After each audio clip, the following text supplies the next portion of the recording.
දෙවියන් වැඩමවා යකුන් යක්ෂණයන් බැඳ වැඩගත් මාතර අපරැක්ක වෛත්‍ය රම් කොත්කුරු පරපුරේ නොවරතින බල සම්පන්න අභිරහස් කුරුකම් පුප්පිලියේ ධර්මසිරි හාමුදුරුවෝ ඔබ මෙරට සිටියත් විදෙස්ගතව සිටියත් ඔබගේ කුරුකම් කටයුත්ත දීර්ඝකාලීනව බල පිහිටන ආකාරයෙන් ස්ථිරයෙන්ම ප්‍රතිඵල ලබා දෙමින් ඉටු කර දෙනවා. දැන්ම අමතන්න ජාත්‍යන්තර කීර්තියට පත් ගුප්ත විද්‍යා ශාස්ත්‍රාචාර්ය ගුප්ත විද්‍යා ගවේෂක සම්මානලාභී ප්‍රවීණ ජ්‍යොතිර්වේදී විහාරාධිපති සමස්ත ලංකා සංස්කෘතික පදනමේ මධ්‍යම පළාත් අධ්‍යක්ෂක මුළු තිබ ඉනටම සාම විරිසරු පූජ්‍ය පුප්පිලියේ ධර්මසිරි ගුරු හාමුදුරුවෝ විමසීම් 070යි 361යි 2299 ඔබට ඇතිවන සියලුම ගැටලුවලට ප්‍රතිඵල අරන් එන ආශිර්වාද නාලිකාවෙන් අද අපි ඔයාට අරන් ආවේ ඊ타මත්ම ප්‍රබල වශී මන්ත්‍රයක්. ඒ ලංකේශ්වර මහා රාවණ මන්ත්‍රයයි. මේක ප්‍රථම වතාවට තමයි ඔබේ සවනට අපි යොමු කරන්නේ. මෙමගින් ඔබගේ සියලුම ආතර ගැටලු විසඳා ගැනීමේ හැකියාව ඔබට තියෙනවා. ඔයා දැන්ටමත් දන්නවනේ මේ ප්‍රබල මහා රාවණ රජතුමා කියන්නේ කවුද කියලා. මොකද අපි 3-4 වතාවක්ම ඔබට මේ වගේ මහා රාවණ රජුගේ මන්ත්‍ර ලබා දුන්නා. එයින් ඉතා විශාල ප්‍රමාණයක් හොඳ ප්‍රතිඵල ලබාගෙනත් තිබුණා. ඉතින් ඇත්තටම අපිට ඒ විශාල සතුටක්.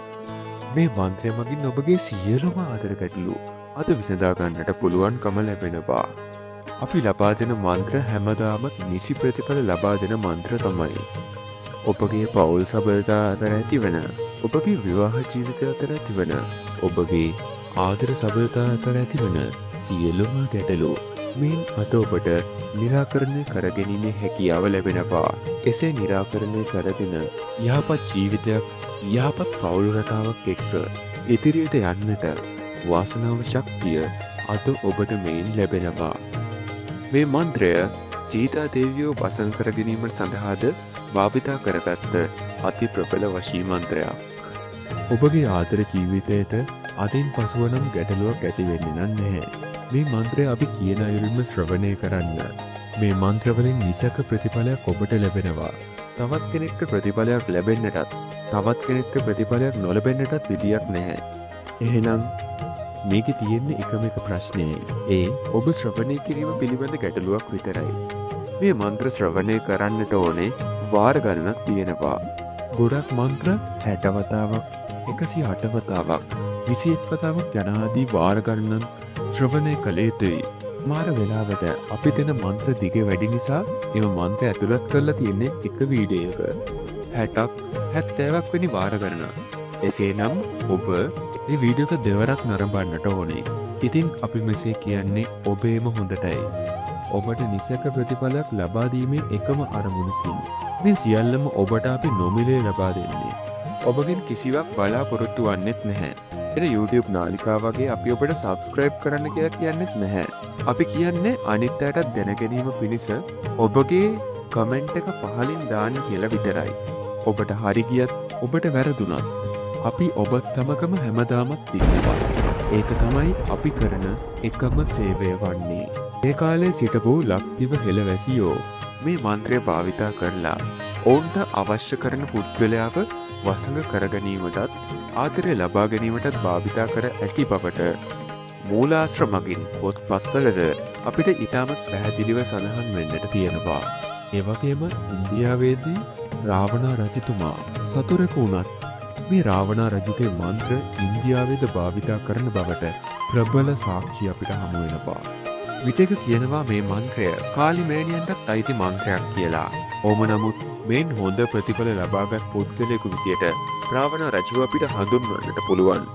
ඉතින් එම නිසා ඔබට මම පවසනවා මේ මන්ත්‍රය හොඳින් ශ්‍රවණය කිරීමට වග බලා ගන්න.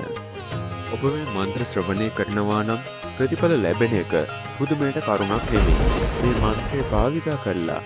ඔබගේ තියෙන සියලුම ආදර ගැටලු ඉක්මනින්ම විසඳා ගන්නට හැකි වේවායි ආශිර්වාද අපි හදවතින්ම ඔබ වෙනුවෙන් ප්‍රාර්ථනා කර සිටිනවා. මේ මන්ත්‍රය අනිවාර්යෙන්ම දිනකට 21 වතාවක් ශ්‍රවණය කරන්න. අපි මේ මන්ත්‍රය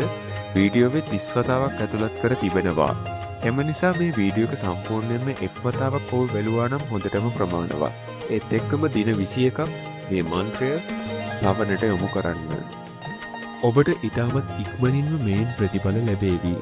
අපි දින 21ක් කියලා ඔබට කියන්නේ. ඔබගේ ප්‍රතිඵල මේ මොහොතේම ඔබට ලැබුණත් දින 21ක් යනතෙක්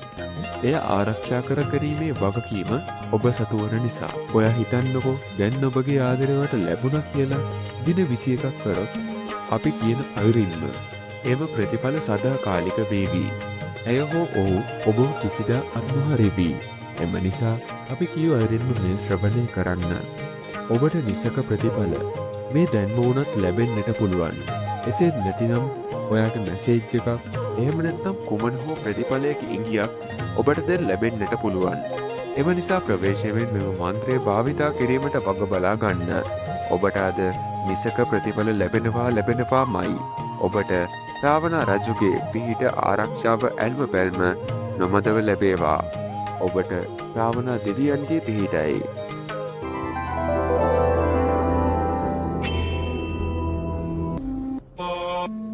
यस्यास्ते द्राट द्राट द्रुट द्रुट ममलौ टौ टौ टौ टौ टौ डौ सौ डौ सौ डुडौ सौ डुहि डुहि चकितं भूपकं भुवनालयं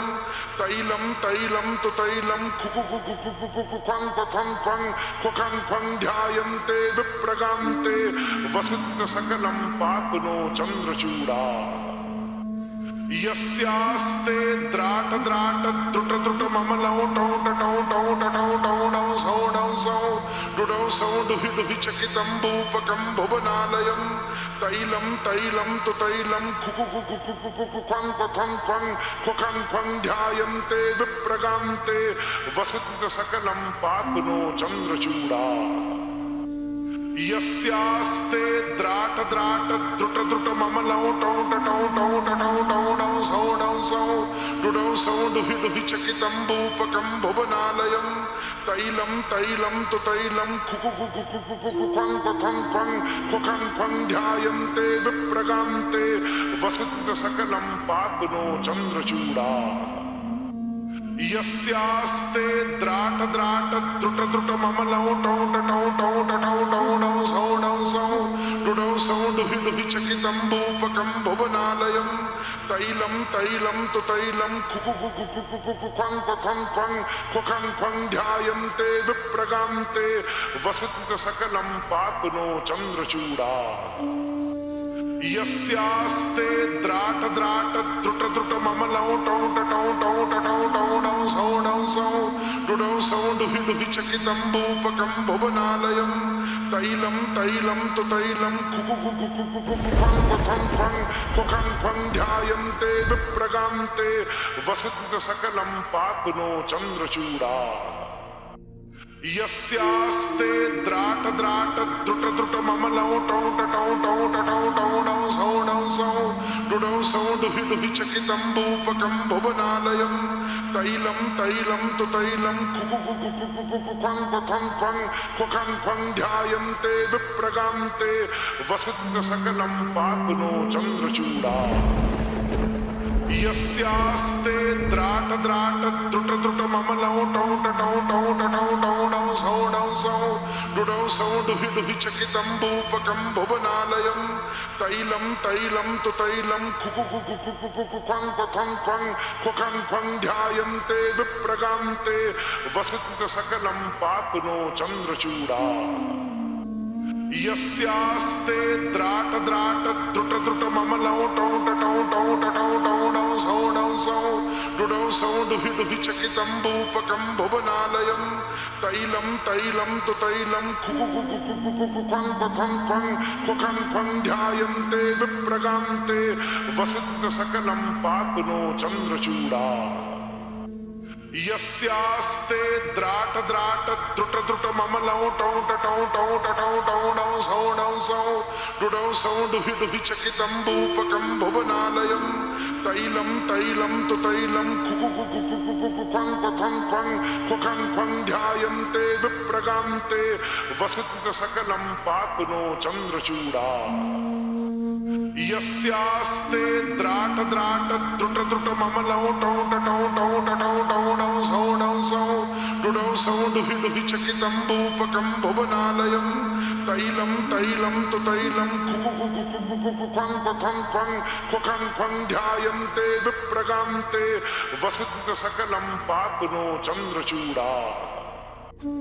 यस्यास्ते द्राट द्राट द्रुट द्रुट ममलौ टौ टौ टौ टौ टौ डौ सौ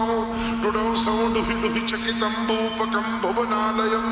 तैलं तैलं तु तैलं कुकु कुकु कुकु कुकु क्वं क्वं क्वं ध्यायन्ते विप्रगान्ते वसुन्त सकलं पातु नो चन्द्रचूडा यस्यास्ते द्राट द्राट द्रुट द्रुट ममलौ टौ टौ टौ टौ टौ डौ सौ डुडौ सौ डुहि डुहि चकितं भूपकं भुवनालयं तैलं तैलं तु तैलं कुकु कुकु कुकु कुकु क्वं क्वं ध्यायन्ते विप्रगान्ते वसुन्त सकलं पातु नो चन्द्रचूडा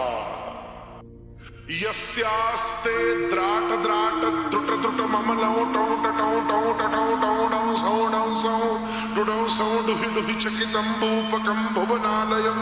तैलं तैलं तु तैलं कुकु कुकु कुकु कुकु क्वं क्वं ध्यायन्ते विप्रगान्ते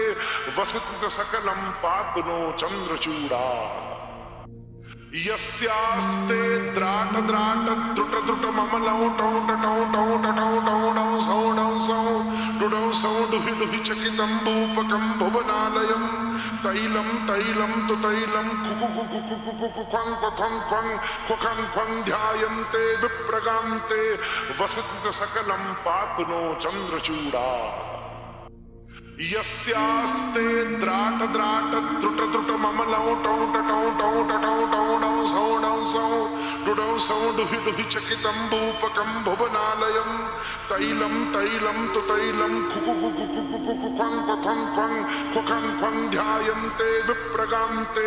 वसुन्त सकलं पातु नो चन्द्रचूडा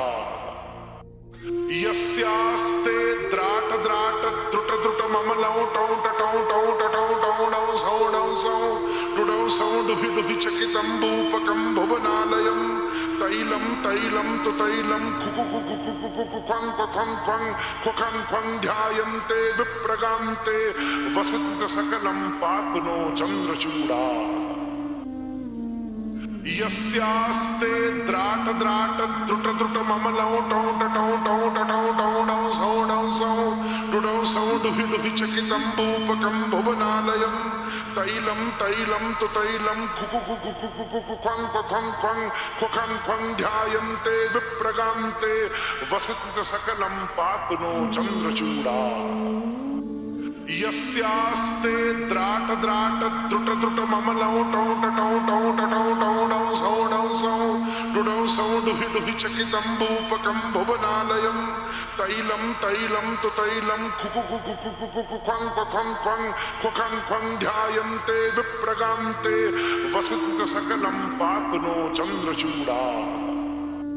यस्यास्ते द्राट द्राट द्रुट द्रुट ममलौ टौ टौ डौ सौ डुडौ सौ डुहि डुहि चकितं भूपकं भुवनालयं तैलं तैलं तु तैलं कुकु कुकु कुकु कुकु क्वं ध्यायन्ते विप्रगान्ते वसुन्त सकलं पातु नो चन्द्रचूडा यस्यास्ते द्राट द्राट द्रुट द्रुट ममलौ टौ टौ डौ सौ डुडौ सौ डुहि डुहि चकितं भूपकं भुवनालयं तैलं तैलं तु तैलं कुकु कुकु कुकु कुकु क्वं ध्यायन्ते विप्रगान्ते वसुन्त सकलं पातु नो चन्द्रचूडा यस्यास्ते द्राट द्राट द्रुट द्रुट ममलौ टौ टौ डौ सौ डुडौ सौ डुहि डुहि चकितं भूपकं भुवनालयं तैलं तैलं तु तैलं कुकु कुकु कुकु कुकु क्वं ध्यायन्ते विप्रगान्ते वसुन्त सकलं पातु नो चन्द्रचूडा यस्यास्ते द्राट द्राट द्रुट द्रुट ममलौ टौ टौ टौ टौ टौ नौ सौ डुडौ सौ डुहि डुहि चकितं भूपकं भुवनालयं तैलं तैलं तु तैलं खुकु खुकु खुकु खुकु क्वं क्वं क्वं खुखं क्वं ध्यायन्ते विप्रगान्ते वसुत्र सकलं पातु नो चन्द्रचूडा यस्यास्ते द्राट द्राट द्रुट द्रुट ममलौ टौ टौ टौ टौ टौ नौ सौ डुडौ सौ डुहि डुहि चकितं भूपकं भुवनालयं तैलं तैलं तु तैलं खुकु खुकु खुकु खुकु क्वं क्वं खुखं क्वं ध्यायन्ते विप्रगान्ते वसुत्र सकलं पातु नो चन्द्रचूडा यस्यास्ते द्राट द्राट द्रुट द्रुट ममलौ टौ टौ टौ नौ सौ डुडौ सौ डुहि डुहि चकितं भूपकं भुवनालयं तैलं तैलं तु तैलं खुकु खुकु खुकु खुकु क्वं खुखं क्वं ध्यायन्ते विप्रगान्ते वसुत्र सकलं पातु नो चन्द्रचूडा यस्यास्ते द्राट द्राट द्रुट द्रुट ममलौ टौ नौ सौ डुडौ सौ डुहि डुहि चकितं भूपकं भुवनालयं तैलं तैलं तु तैलं खुकु खुकु खुकु खुकु क्वं खुखं क्वं ध्यायन्ते विप्रगान्ते वसुत्र सकलं पातु नो चन्द्रचूडा यस्यास्ते द्राट द्राट द्रुट द्रुट ममलौ टौ नौ सौ डुडौ सौ डुहि डुहि चकितं भूपकं भुवनालयं तैलं तैलं तु तैलं खुकु खुकु खुकु खुकु क्वं खुखं क्वं ध्यायन्ते विप्रगान्ते वसुत्र सकलं पातु नो चन्द्रचूडा यस्यास्ते द्राट द्राट द्रुट द्रुट ममलौ टौ नौ सौ डुडौ सौ डुहि डुहि चकितं भूपकं भुवनालयं तैलं तैलं तु तैलं खुकु खुकु खुकु खुकु क्वं खुखं क्वं ध्यायन्ते विप्रगान्ते वसुत्र सकलं पातु नो चन्द्रचूडा यस्यास्ते द्राट द्राट द्रुट द्रुट ममलौ टौ नौ सौ डुडौ सौ डुहि डुहि चकितं भूपकं भुवनालयं तैलं तैलं तु तैलं खुकु खुकु खुकु खुकु क्वं खुखं क्वं ध्यायन्ते विप्रगान्ते वसुत्र सकलं पातु नो चन्द्रचूडा यस्यास्ते द्राट द्राट द्रुट द्रुट ममलौ टौ नौ सौ डुडौ सौ डुहि डुहि चकितं भूपकं भुवनालयं तैलं तैलं तु तैलं खुकु खुकु खुकु खुकु क्वं खुखं क्वं ध्यायन्ते विप्रगान्ते वसुत्र सकलं पातु नो चन्द्रचूडा यस्यास्ते द्राट द्राट द्रुट द्रुट ममलौ टौ नौ सौ डुडौ सौ डुहि डुहि चकितं भूपकं भुवनालयं तैलं तैलं तु तैलं खुकु खुकु खुकु खुकु क्वं खुखं क्वं ध्यायन्ते विप्रगान्ते वसुत्र सकलं पातु नो चन्द्रचूडा यस्यास्ते द्राट द्राट द्रुट द्रुट ममलौ टौ नौ सौ डुडौ सौ डुहि डुहि चकितं भूपकं भुवनालयं तैलं तैलं तु तैलं खुकु खुकु खुकु खुकु क्वं खुखं क्वं ध्यायन्ते विप्रगान्ते वसुत्र सकलं पातु नो चन्द्रचूडा यस्यास्ते द्राट द्राट द्रुट द्रुट ममलौ टौ नौ सौ डुडौ सौ डुहि डुहि चकितं भूपकं भुवनालयं तैलं तैलं तु तैलं खुकु खुकु खुकु खुकु क्वं खुखं क्वं ध्यायन्ते विप्रगान्ते वसुत्र सकलं पातु नो चन्द्रचूडा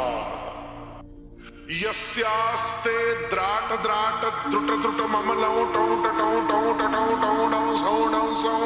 डुडौ सौ डुहि डुहि चकितं भूपकं भुवनालयं तैलं तैलं तु तैलं खुकु खुकु खुकु खुकु क्वं खुखं क्वं ध्यायन्ते विप्रगान्ते वसुत्र सकलं पातु नो चन्द्रचूडा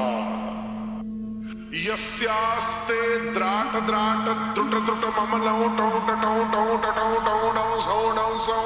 डुडौ सौ डुहि डुहि चकितं भूपकं भुवनालयं तैलं तैलं तु तैलं कुकु कुकु कुकु कुकु क्वं क्वं क्वं क्वं क्वं ध्यायन्ते विप्रगान्ते वसुत्र सकलं पातु नो चन्द्रचूडा यस्यास्ते द्राट द्राट द्रुट द्रुट ममलौ टौ टौ टौ टौ टौ सौ डुडौ सौ डुहि डुहि चकितं भूपकं भुवनालयं तैलं तैलं तु तैलं कुकु कुकु कुकु कुकु क्वं क्वं क्वं ध्यायन्ते विप्रगान्ते वसुत्र सकलं पातु नो चन्द्रचूडा यस्यास्ते द्राट द्राट द्रुट द्रुट ममलौ टौ सौ डुडौ सौ डुहि डुहि चकितं भूपकं भुवनालयं तैलं तैलं तु तैलं कुकु कुकु कुकु कुकु क्वं क्वं ध्यायन्ते विप्रगान्ते वसुत्र सकलं पातु नो चन्द्रचूडा यस्यास्ते द्राट द्राट द्रुट द्रुट ममलौ टौ सौ डुडौ सौ डुहि डुहि चकितं भूपकं भुवनालयं तैलं तैलं तु तैलं कुकु कुकु कुकु कुकु क्वं क्वं ध्यायन्ते विप्रगान्ते वसुत्र सकलं पातु नो चन्द्रचूडा यस्यास्ते द्राट द्राट द्रुट द्रुट ममलौ टौ सौ डुडौ सौ डुहि डुहि चकितं भूपकं भुवनालयं तैलं तैलं तु तैलं कुकु कुकु कुकु कुकु क्वं क्वं ध्यायन्ते विप्रगान्ते वसुत्र सकलं पातु नो चन्द्रचूडा यस्यास्ते द्राट द्राट द्रुट द्रुट ममलौ टौ सौ डुडौ सौ डुहि डुहि चकितं भूपकं भुवनालयं तैलं तैलं तु तैलं कुकु कुकु कुकु कुकु क्वं क्वं ध्यायन्ते विप्रगान्ते वसुत्र सकलं पातु नो चन्द्रचूडा